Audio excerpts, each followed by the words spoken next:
Hello बच्चों, welcome to my class. चलिए आज हम स्टार्ट करेंगे फोर्थ कविता। चौथी कविता जो है वो है गांव शहर। तो बहुत ही सुंदर वर्णन यहाँ पर गांव और शहर के बारे में दिया गया है कि किस तरह के बदलाव चेंजेस आ रहे हैं गांव और शहर में। तो बहुत ही सुंदर ऐसी कविता यहाँ पर प्रदीप शुक्ल इन्होंने हमें बताई दी है। तो ये इनके राइटर कौन है, कविता किसने लिखी है? इसके कवि है प्रदीप शुक्ल। उनका परिचय दिया हुआ है, उनके बारे में हमें थोड़ा सा इंफॉर्मेशन दिया है। जन्म कब हुआ है उनका? 1967 लखनऊ में, उत्तर प्रदेश में जो लखनऊ है शहर, वहां पर हुआ है। परिचय: कवि प्रदीप शुक्ल जी को हिंदी कविता के प्रति विशेष श्रद्धा है। आप कविता को एक साधना के रूप में देखते हैं। हिंदी की विविध पत्र पत्रिकाओं में आपकी रचनाएं छपती रही है। मतलब उनके जो न्यूज़पेपर होता है, उनकी रचनाएं जो है उसमें छपती थी हिंदी के न्यूज़पेपर में। प्रमुख कृतियां उनके मेन मतलब ज्यादा उन्होंने प्रमुख मतलब इम्पोर्टेंट या मुख्य, स्पेशली उनके कौन सी कृतियां फेमस है? अमरती गाँव में, नवगीत संग्रह, तो ये एक गानों का संग्रह है। देन गुल्लू का गाँव, बाल गीत संग्रह, मतलब ज्यादातर इन्होंने जो है कविताएं लिखी हुई है। जो बाल गीत है बच्चों के लिए, ये कविता है गुल्लू का गाँव। तो आप लोग अगर गूगल पे सर्च करोगे ना तो ये आप लोगों को कविता संग्रह मिलेगा। तो थोड़ा बहुत उनकी जानकारी पाने के लिए आप लोग ये कविता संग्रह देख सकते हो। अभी पद्य संबंधी, पद्य मतलब क्या है? जो कविता होती है उसे हम पद्य कहते हैं, और जो लेसन होते हैं उसे हम गद्य कहते हैं। तो पद्य संबंधी क्या दिया है यहाँ पर, उसके बारे में थोड़ा सा इंफॉर्मेशन दिया है। क्या बताया है? प्रस्तुत नवगीत में कवि प्रदीप शुक्ल जी ने गांव और शहर के दर्द को दर्शाया है। दर्द मतलब क्या? तकलीफ, उनकी जो तकलीफ है उसे दर्शाया है, बताया है। यहाँ शहरों की भीड़ भाड़, भागम भाग, गांव से शहरों की तरफ पलायन, मतलब लोग क्या करते हैं? काम धंधे के लिए गांव से शहर की तरफ आ जाते हैं। गांवों का शहरीकरण, मतलब गांव में भी क्या हो रहा है अभी? फिर गांव के लोग भी बदल रहे हैं शहरों की तरह, वहां पर भी लोगों में चेंजेस आ रहे हैं आदि का बड़े ही मार्मिक ढंग से वर्णन किया है। इसमें इस कविता में उन्होंने हमें वर्णन करके बताया है। तो चलो हम स्टार्ट करते हैं। गांव शहर, इस कविता को। बदला बदला सा मौसम है, बदले से लगते हैं सुर, दीदा फाड़े शहर देखता, गांव देखता टुकुर टुकुर। तो क्या कह रहे हैं कवि? जो प्रदीप शुक्ल है वो क्या कह रहे हैं कि हर तरफ हमें अभी क्या दिखाई दे रहा है? बदला बदला मौसम, मतलब चेंजेस, परिवर्तन। हर जगह पर अभी चेंजेस आ गए हैं, परिवर्तन हुआ है। मतलब जिस तरह पहला था अभी वहां पर पहले के जैसे नहीं दिखाई दे रहा है, तो बहुत ही बदलाव आ गया है। बदले बदले से लगते हैं सूर, और जहाँ भी देखो हर नजारा जो है बदलाव हुआ दिखाई दे रहा है। हर जगह पे उन्हें वो मोहल्ला जो है या कोई जगह है वो पूरी तरह से बदली हुई उन्हें दिख रही है। दीदा फाड़े शहर देखता, गांव देखता टुकुर टुकुर।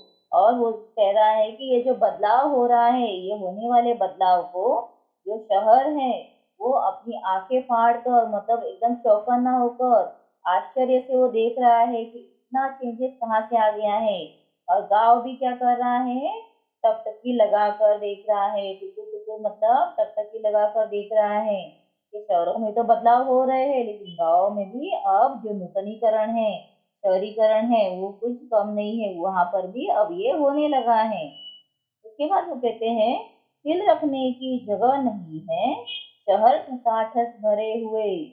अब शहरों में काम धंधे के लिए सब छोटे छोटे गांवों से लोग शहर में आते हैं, और शहर इस तरह से भर गए हैं कि मानो वहां पर तिल रखने की, तिल कितना छोटा होता है, तो जैसे वो एक बात हमें बता रहे हैं कि जैसे कि तिल रखने की भी जगह नहीं है, इस तरह से सारे शहर ठसाठस भरे हुए हैं।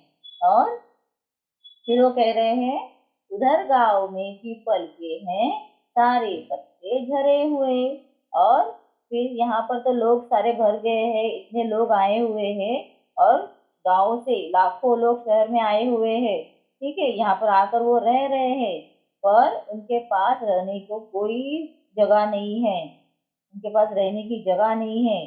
और शहर में इस तरह का माहौल है, और गांव में क्या हो रहा है, हर जगह खाली पड़ी हुई है।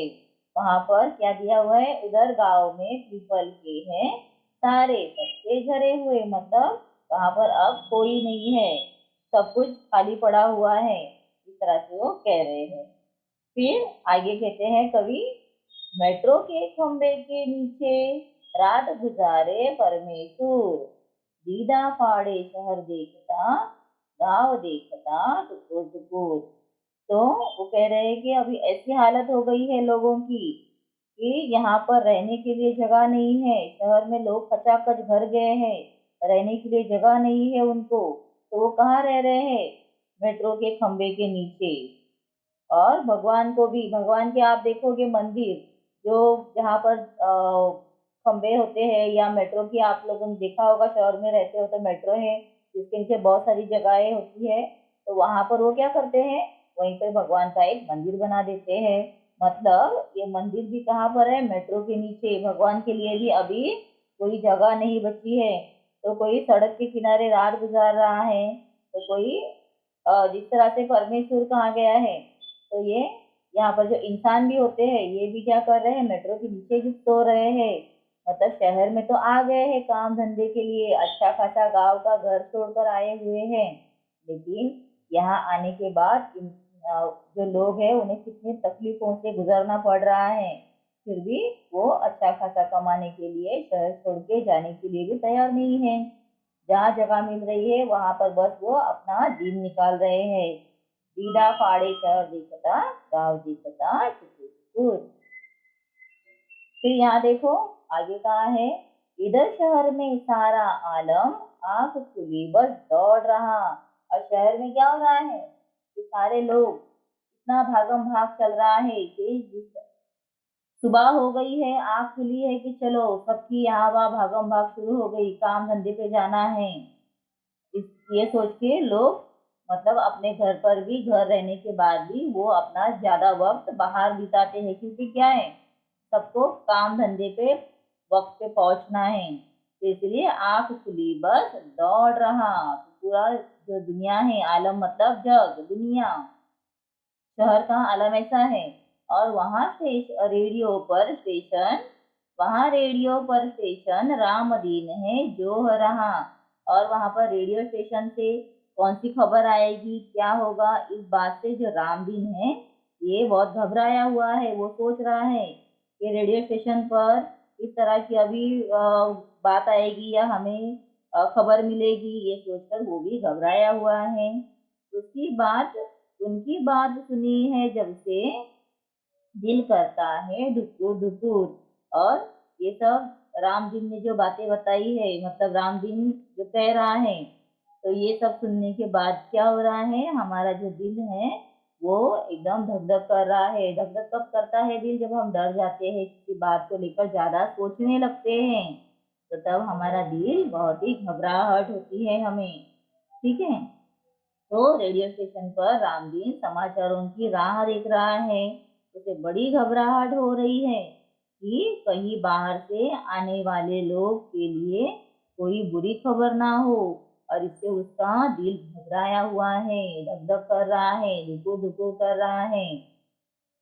सुरसतिया के दोनों लड़के सूरत गए कमाने। अभी जो सुरसतिया है उसके दोनों लड़के ये गांव से शहर की तरफ गए हैं, सूरत जो शहर है वहां पर वो लोग कमाने के लिए गए हैं।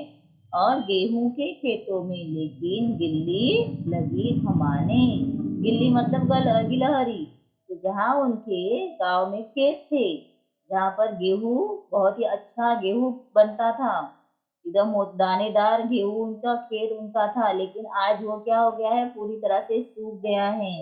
और वहां पर मानो ये ठंडी के दिनों में कौन आ रही है, गिलहरी आ रही है, वो भी क्यों, घमाने। घमाने मतलब ठंडी में थोड़ा सा धूप खाने के लिए वो उस उनके खेतों में आ रही है। लंगड़ा कर चलती है गैया, सड़कों ने खा डाले फूट, दीदा फाड़े शहर देखता, गांव देखता टुकुर टुकुर। तो गैया लंगड़ा कर चल रही है, गैया मतलब गाय, क्योंकि अब जो शहर के रास्ते हैं, पहले तो गांव के रास्ते कैसे थे, मिट्टी के थे, उनके ऊपर गैया चलती थी। लेकिन अब शहरों में जो सीमेंट के रास्ते बने हुए हैं, उनके ऊपर चलते चलते उसके जो खुर हैं वो अब घिस गए हैं, उसे तकलीफ हो रही है और इसीलिए वो लंगड़ा के चलने लगी है। और इसीलिए यह कहा गया है कि सड़कों ने खा डाले खुर, मतलब वो घिस गए हैं। जैसे आप लोग चप्पल पहन पहन के हम चलते हैं तो बाद में वो चप्पल घिस जाते हैं, तो हम फेंक कर नया ले लेते हैं। लेकिन गाय तो ऐसा नहीं कर सकती है ना, उसकी खुरों को निकाल के नहीं फेंक सकती है, क्योंकि उसे नया तो मिलने वाला नहीं है। तो बेचारी क्या कर रही है, लंगड़ा कर चल रही है। तो इसीलिए कहा है, दीदा फाड़े शहर देखता, गाँव देखता टुकुर टुकुर।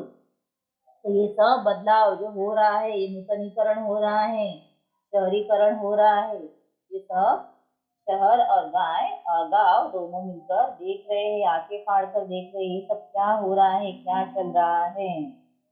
ठीक है बच्चों, तो पूरा कविता का हमने स्पष्टीकरण देख लिया है। अभी आगे हम देखेंगे, यहाँ पर कुछ शब्द दिए हैं शब्द वाटिका में। दीदा आंख, दृष्टि, निगाह। परमेश्वर, परमेश्वर एक नाम। तो यहाँ पर परमेश्वर एक क्या है, परमेश्वर। और यहाँ पर लेकिन एक नाम दिया गया है। जिस तरह से परमेश्वर के मंदिर होते हैं, भगवान के मंदिर, वो भी कई कोने में घुसाए जाते हैं, जगह नहीं है इसलिए। तो ऐसे ही जो इंसान है वो भी जगह नहीं है, इसलिए कहीं पर भी जगह मिले कोने में घुसकर अपनी रात बिता रहे हैं। ठीक है ना। आलम, दुनिया, जगत, जहान। गिल्ली, गिलहरी, गैया, गाय, घमाना, धूप, खाना। तो घमाने के लिए, धूप खाने के लिए कौन आ रहा है, गिलहरी।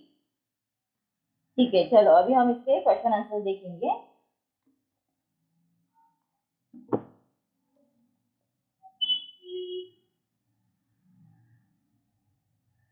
अभी यहाँ पे जोड़ियां मिलाने के लिए कहा गया है।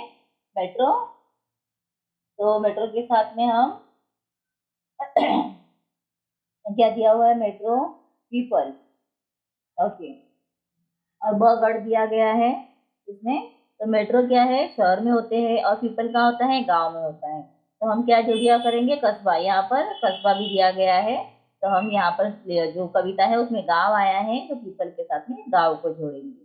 ठीक है। फिर उसके बाद सेकंड क्वेश्चन है, एक शब्द में उत्तर लिखिए।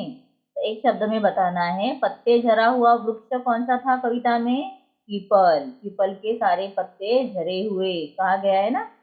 बदले से लगते हैं, क्या बदले से लग रहे हैं, सूर। जहां सिर रखने की जगह नहीं है, ऐसी कौन सी जगह है, शहर है, इसलिए शहर। फिर आगे का है, गांव का देखना। गांव कैसे देख रहा है, गांव टुकुर टुकुर देख रहा है। और शहर का देखना, शहर कैसे देख रहा है, दीदे फाड़ कर, दीदा फाड़े। ठीक है, तो ये आंसर आप लोग यहाँ पर देख सकते हो। चलो अभी नेक्स्ट देखेंगे, शब्द संपदा। निम्नलिखित शब्दों के विलोम शब्द लिखिए। विलोम मतलब विरोधी शब्द, विरुद्धार्थी, ऑपोजिट वर्ड। नीचे, ऊपर, नीचे का क्या आएगा, ऊपर। फिर और सेकंड दिया है यहाँ पर, गांव, गांव का शहर। तो आप आंसर में डायरेक्टली दिखा दे रही हो रीडिंग के साथ में, रात दिन, इधर उधर। फिर देखो, निम्नलिखित शब्दों के लिंग पहचान कर लिखिए। तो आपको पहचानना है ये कौन सा लिंग है, पीपल। अभी आप लोगों को एक बात मैं बताओ कि हिंदी में पुल्लिंग और स्त्रीलिंग ये दो ही लिंग होते हैं, इसमें नपुंसकलिंग नहीं होता है। तो इसीलिए हमारे लिए बहुत ही आसान होता है, पुल्लिंग वह पीपल, तो पुल्लिंग। रात, रात आएगा स्त्रीलिंग। रात तो, रात, सुहानी रात, इस तरह से हम कहते हैं ना, तो स्त्रीलिंग आ गया। मौसम पुल्लिंग, जगह, जगह भी आएगा स्त्रीलिंग, मतलब एक पुल्लिंग था, स्त्रीलिंग था, इस तरह से हुआ है। अब इसके बाद आगे देखो, स्वमत अभिव्यक्ति, अभिव्यक्ति। अभी स्वमत अभिव्यक्ति मतलब क्या है, आप लोगों को खुद से ये करना होता है। ठीक है, ये क्वेश्चन आपको टेक्स्ट बुक में आया हुआ है, स्वमत अभिव्यक्ति। ये देखो, वृक्ष और पंछी के बीच का संवाद लिखो। तो ये राइटिंग स्किल जो है उसका पार्ट है, उपयोजित लेखन। तो आप लोगों को मैं थोड़ा पूरी तरह से रीड करके दिखा रही हूँ, ताकि आप लोग लर्न जब करोगे तो रीडिंग में कोई भी डिफिकल्टी ना हो। क्योंकि मुझे पता है कुछ बच्चों को रीडिंग की प्रॉब्लम होती है। कोई बात नहीं, आप लोग रीडिंग करते करते साथ में मेरे बोलते बोलते आप लोग सीख जाओगे। अभी यहाँ पर पंछी और वृक्ष की हमें क्या लिखनी है? संवाद। संवाद मतलब उनका कन्वर्सेशन, उनके बीच होने वाली बातचीत, वो हमें लिखनी है। अभी यहाँ पर दिया है पंछी, क्या लिखा है? पंछी क्या कह रहा है? बरगद दादा, आज ऐसे उदास क्यों दिख रहे हो? बरगद। अभी मैं बाद में ये सब नहीं रीड करूंगी, पहली बार है इसलिए बोल रही हूँ, बाद में मैं डायरेक्ट डायलॉग रीड करूंगी। नहीं, बस ऐसे ही। दादा, मैं बरसों से आपकी डालियों डालियों में ही घर बनाकर रहती हूँ। मैंने कभी आपको इतना चुप, ऐसा उदास नहीं देखा। कोई तो बात है जो आपको परेशान कर रही है। हाँ बेटा, बात तो है। मैं यह सोच सोच कर हैरान परेशान हूँ कि हमारे जंगल कैसे थे और अब कैसे हो गए हैं। क्यों, जंगलों को क्या हो गया? तुमने ध्यान नहीं दिया कि तुम्हारे आसपास के वृक्ष कम होते जा रहे हैं। आए दिन लोग आते हैं और हरे भरे वृक्षों को काट डालते हैं। सच बात कही गई है। सुनने के बाद तो बहुत लगता है ऐसे कि नहीं होना चाहिए। हाँ, देखा तो है। ये लोग इस बात को नहीं समझ रहे हैं कि वृक्ष सभी प्राणियों के लिए कितने उपयोगी है। वृक्ष उनके प्रकार के पदार्थ सॉरी वृक्ष अनेक प्रकार के पदार्थ तो देते ही है, पर सबसे महत्वपूर्ण है कि वे वातावरण से जहरीली वायु को लेकर उसे शुद्ध कर देते हैं। अभी आप मुझे बताओ, कौन सा जहरीला वायु लेते हैं वृक्ष और कौन सा वायु देते हैं? तो वो कार्बन डाइऑक्साइड को लेते हैं और हमें वो ऑक्सीजन देते हैं। तो देखो, सोचना पड़ेगा वृक्षों को काटना है या नहीं। मनुष्य तो सबसे बुद्धिमान प्राणी माना जाता है। दादा, फिर वह ऐसा क्यों कर रहा है? बुद्धिमान तो है, पर वह केवल वर्तमान के बारे में सोचता है, भविष्य या आने वाली पीढ़ी के बारे में नहीं सोचता। मैं यही सोचकर चिंतित हूँ कि आने वाले समय में इस हरी भरी धरती का क्या होगा। तो जो बरगद का पेड़ है वो सोच रहा है कि आने वाले दिन जो होगी तब क्या होगा। अभी तो इंसान क्या कर रहे हैं? पेड़ों को काट काट कर वहां पर अपने घर बना रहे हैं, रहने के लिए जगह बना रहे हैं, फैक्ट्रीज बना रहे हैं बड़े बड़े। लेकिन आगे जाकर क्या होगा? जब वृक्ष नहीं रहेंगे तो फिर सब जगह पे हम इंसान जो ऑक्सीजन लेते हैं और कार्बन डाइऑक्साइड को छोड़ते हैं, तो उसे फिर से ऑक्सीजन में कन्वर्ट कौन करेगा? तो ये बहुत ही सिंपल बात है, सोचने वाली बात है। तो आप लोग ये सोचो, क्योंकि आप सब आगे जाकर भारत का या पूरे देश का, पूरे पृथ्वी का आप लोग भविष्य हो। तो आप लोगों को ये बात जरूर सोचनी चाहिए। ठीक है बच्चों, अभी हम नेक्स्ट देखेंगे। यहाँ पर शब्दार्थ दिए हैं, तो मैं सिर्फ दिखा रही हूँ आप लोगों को, आप इसे देख लो। अभी आगे हम देखेंगे, एक शब्द में उत्तर लिखिए। अभी एक कविता की जो पंक्तियां दी गई है, कहाँ से लेकर, इधर शहर में सारा आलम से लेकर लास्ट जो लाइन थी, गाँव देखता टुकुर टुकुर, तो ये लाइन यहाँ पर जो 4 अलग अलग स्टैंजा दिए हैं उसमें से दिया गया है। तो लंगड़ा कर चलने वाली कौन है? गाय है या गैया है? उसके बाद सड़कों ने खा डाले, क्या है? खुर। जो गायों के खुर होते हैं उसे खा डाले हैं। फिर उसके बाद लय संगीत निर्माण करने वाली 2 शब्द जोड़ियां लिखिए। लय संगीत मतलब क्या है?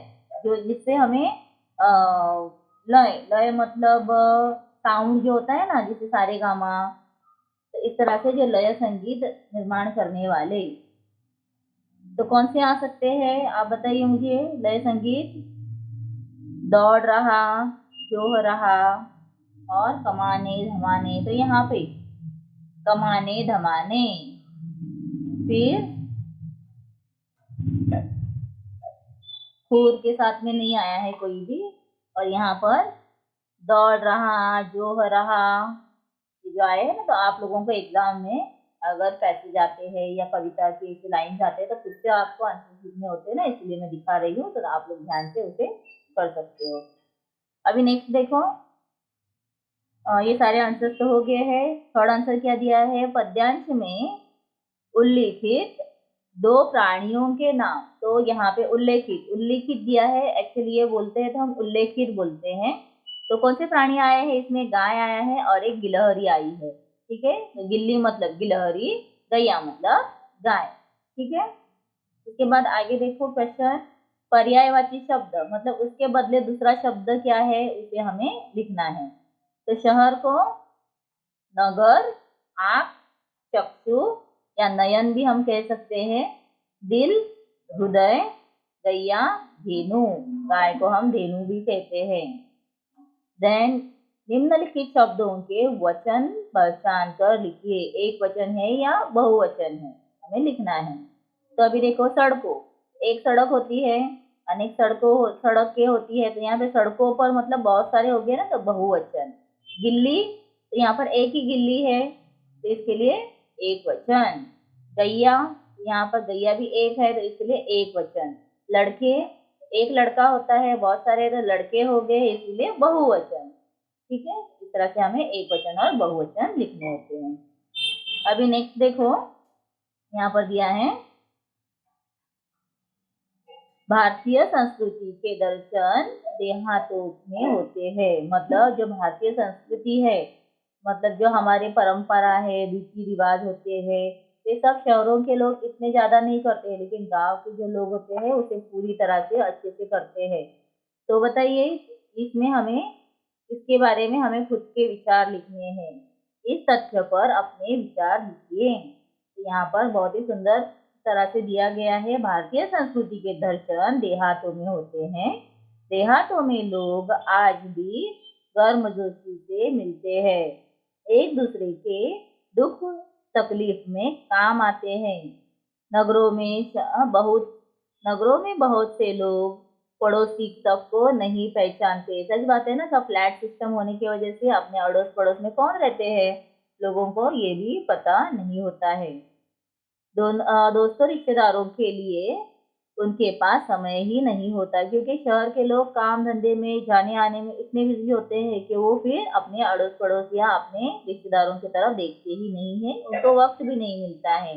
यहाँ लोगों के पास पैसा है, सुविधाएं है, पर वे शांति तथा अपनत्व से वे कोसों दूर होते हैं, जबकि देहातों में लोगों का जीवन भाग दौड़ से दूर, प्रकृति के करीब, अपनेपन से भरा पड़ा है।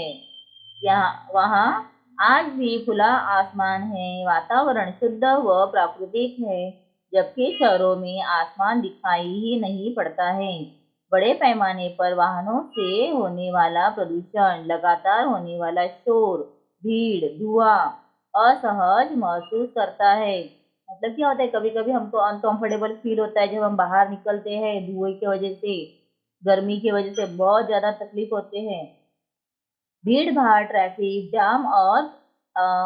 अपराध अपराध नगरों के में रोज की बात है।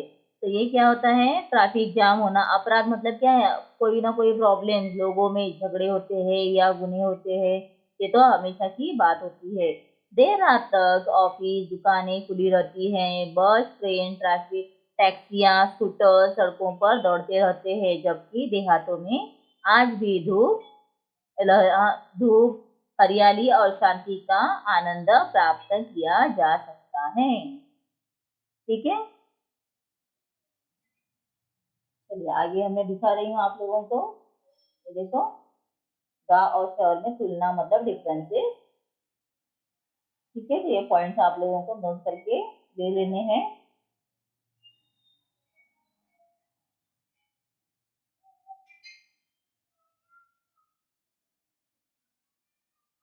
तो यहाँ पर ग्रामर का जो पार्ट आया हुआ है, इसमें दिया है, विलोम और समानार्थी शब्द ढूंढकर उसकी सूची बनाओ। मतलब आपको क्या करना है, जो समानार्थी शब्द है और विरोधी शब्द है उसका एक टेबल बनाना है। तो यहाँ पे सुख, सुख का क्या आएगा, दुख, तो इससे आप लोगों को फिर अलग अलग एक वाक्य बनाने हैं।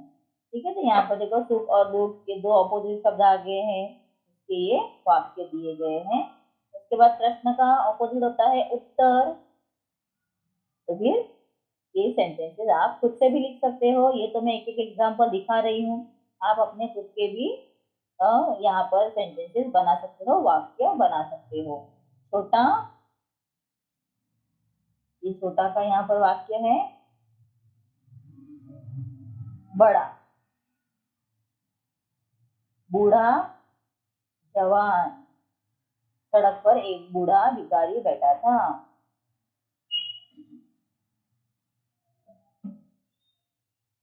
पति पत्नी, गांव शहर, शीत ताप, या आप लोग उष्ण भी बोल सकते हो। शीत ताप, ताप मतलब क्या, गर्म होना, शीत मतलब ठंडा। ठीक है, तो क्वेश्चन आंसर हमारे इस लेसन की पोएम से कंप्लीट हो गए हैं। और बच्चों, अगर आप लोगों को और भी कुछ जानकारी चाहिए तो मुझे आप लोग कमेंट करके बताओ। और आने वाले वीडियोस को देखने के लिए चैनल को सब्सक्राइब जरूर करो। ठीक है, थैंक यू।